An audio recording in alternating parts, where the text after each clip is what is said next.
هلو ايفري ون، ازيكم؟ عاملين؟ يا رب تكونوا كويسين. النهارده هنتكلم على حاجتين كده احنا بنتلخبط ما بينهم. انا عندي كلمه باي. كلمه ايه؟ باي. باي دي المفروض يجي وراها كل وسائل المواصلات: باي كار، باي تاكسي، باي باص، باي ترين، باي بلين. بس خلي بالك، مفيش حاجه هنا بين باي ووسيله المواصلات. مفيش. طيب، امال ان واون؟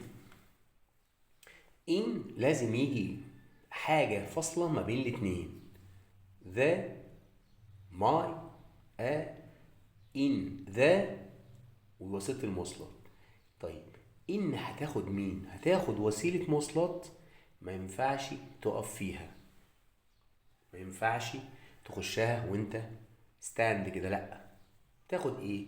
car، taxi، in the car، in my car، in a taxi. ما تاخدش باي هنا، ما ينفعش اخد باي. طيب، اون.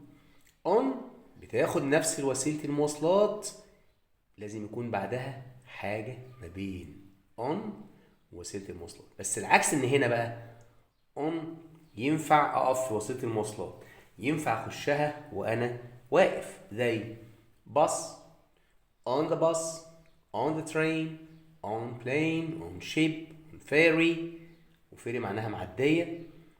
يبقى الفرق بين ان واون وباي، ان باي مفيش حاجه بين وسيله المواصلات، وان يجي وسيله مواصلات لازم اوطي فيها، واون وسيله مواصلات بخشها وانا ايه، لازم اقف فيها كده. اوكي، شكرا جزيلا. ثانك يو.